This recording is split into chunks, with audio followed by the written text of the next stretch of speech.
Hello लोगोफोर good morning from होम स' दायो आं बे समाव न'आवनो दंथ'यो आरो गोजोन फुंबिलिनि साफ्रोमनिसिमबो अननाय मोजां मोननाय आरो गाहाम हामलायनायखौ बावहरग्रोनाय जाबाय। आसा खालामदों आफा इसोरा नोंथांमोनखौ साफ्रोमखौबो मोजाङैनो लाखिदों। स' आङो एसेबां माने भिडिअसफोर आपल'ड खालामनो हाबाय थानाय नंलिया बिकज जोंहा फैगासिनो दङ नभेम्बर दाननि 29 खालारनिफ्राय जागायनानै डिसेम्बरसिम थामहिनबा डिसेम्बर मास 1 मान्थसिम बेवहाय जोंहा एग्जाम जागोन। स' जोंनि फाइनाल एग्जाम जानो फैगासिनो दङ फार्स्ट सेमिस्टार। बेनिखायनो आं भिडिअखौ कन्टिनिउ खालामनो हायाबो जानो हागौ।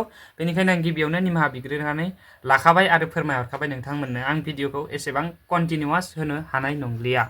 थ' जियानो जादोला मोनसे लेटेस्ट आपडेट लानानै फैदों आं नोंथांमोननि गेजेराव।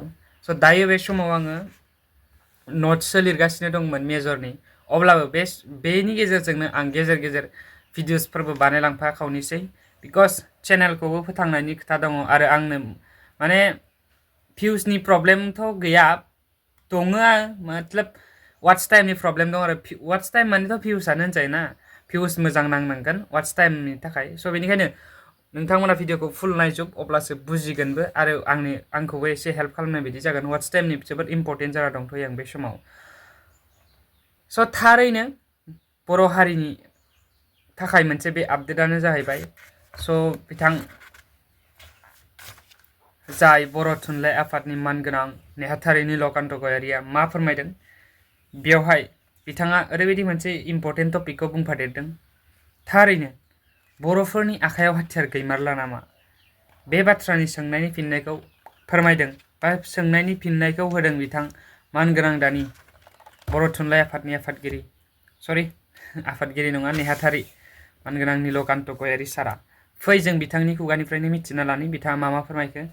बेनिखायनो नोंथांमोना भिडिअखौ जोबजासिम नायजोब आरो एसे हेल्प खालाम जाहाथे आंहाबो एसे प्रफिट जानाय बायदि। थ' जियानो जादोला नोंथांमोना चेनेल गोदानबा साबस्क्राइब, भिडिअ मोनसे लाइक कमेन्ट आरो शेयार खालामनो थाखाय गुरै खावलायहरबाय। जोबजासिम नायलांदो। थारैनो जोबोद मोनसे जोंनि थाखाय जारिमिनारि सान होननानै आं बुंगोन जे बड'लेण्ड महोत्सबआ जाबाय जोंनि गिबिसिन दिल्लीयाव बेबायदि खुंनाय मोनसे हाबाफारि आरो दिल्लीयाव खुंनाय बर' साहित्य सभानि बे गायसननाय सान बे जाबाय नैथि खेब। दा जोङो बेवहाय फैनानै जेरैबायदि मोनबाय, जेरैबायदि नुबाय जों जे बर' रायजो राजाफ्रा माने बेसेबांबा गोजान 2000 किल'मिटारनि बारा फैनानै दिल्लीयाव माने हारिनि थाखाय मोनसे खामानि मावनो फैदों। बै समाव जोङो सोमावसारनो फैयोमोन, नाथाय दिनै जोङो भारतनि बे राजथावनियाव गोदान दिल्लीयाव जोंनि हारिनि मोनसे सिनायथि जों दि मा मावदों जों बेखौ दिनै दिन्थिनो थाखाय बेवहाय फैदों। मोनसे समाव बर'फ्रा सोमावसारदोंमोन, मोनसे समाव बर'फोरनि आखायाव हाथियार दंमोन। दिनै बर'फ्रा सोमावसारलाबो दिनै जोंनि आखायाव हाथियारबो गैला।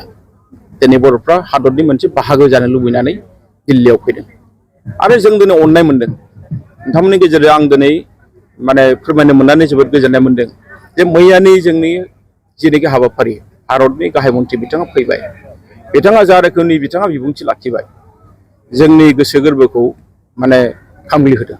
ओरैबायदि मोजां बिबुंथि बिथाङा होदों। नोंगौ बिथांनि गोथार आखाइजोंनो 2020 मायथाइनि 24 जानुवारियाव बिटिआर गोथार जादों। माखासे दफाया दिनैसिमबो मावफुंजायाखै आरो निश्चय जों मिजिंथिनो हायो मैयानि उननिफ्राय बिथाङा बे मावफुंजायै दफाखौबो मावफुंनानै होगोन जोंहा बे मोनसे फोथायनाय दं।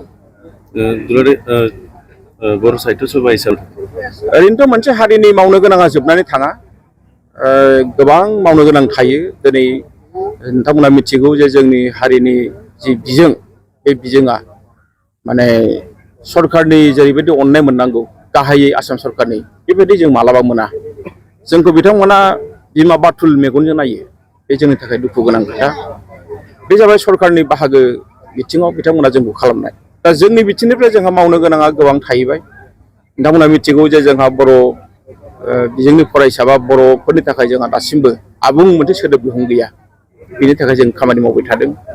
जोङो एनसाइक्ल'पेडिया जेनोखि बिजाबफोर दङ बेखौ जोङो दिहुननो थाखाय नाजाबाय थादों आरो बेजों लोगोसे जोंहा बर'नि गेजेराव जेनोखि सोदोब बिहुं बे बानान आरो सोदोब खान्थि दासिमबो जोंहा थिग गैया, इउनिफर्मिटि दाबो गैया। बिनि सायावबो जों खामानि मावबाय थादों।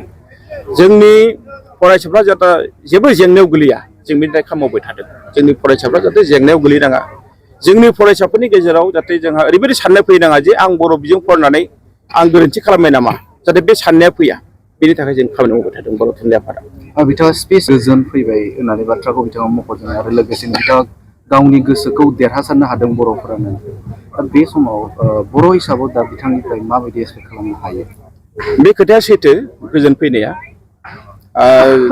बर'फ्रा मोनथाम माने गोरोबथा खालामबाय BSc गोरोबथा BTC गोरोबथा आरो BTR गोरोबथा BTC गोरोबथायाव 50% गोजोना फैदों BTR गोरोबथायाव 100% गोजोना फैदों आरो लोगोसे बिथाङा दि बुंबाय जे बिथां माने बर'फ्रा जि देखायबाय बिथांनि गोसोखौ माने जों माने मोननो हाबाय थारमाने बिथांनि गोसोआव बर'फ्रा जायगा लाबाय जों गोबां माने मिजिंथिनो हायो बिथाङा हादरनि सासे गाहाय मन्थ्रि बिश्व नेता जों जायखौ बुंदों बिथाङा हादरनि गाहाय मन्थ्रि बेखायनो जों बुंनो हायो जे बिथाङा जोंनो गोबां होगोन बेखिनिखौ जों मिजिंथिनो हायो गोरोबथानि माबाफोर बेवहाय सावरायनाय आरो लोगोसेनो माबाफोर मिजिंथिनो हायो नामा दफा मावफुंनाय जोङो बर' थुनलाइ आफाद हिसाबै जिहेतु जोङो सुक्ति खालामनायाव जों गैया बे बेलायाव जानो हागौ जायफ्रा सुक्तिखारि बिथांमोना बांसिन मिथिगोन अब्लाबो जोङो मिजिंथिनो हायो जे सरकारा हानायमानि थाबैनो जोंनि जेनोखि गोरोबथानि माखासे क्लजफोर दङ दफाफोर दङ बेखौ मावफुङो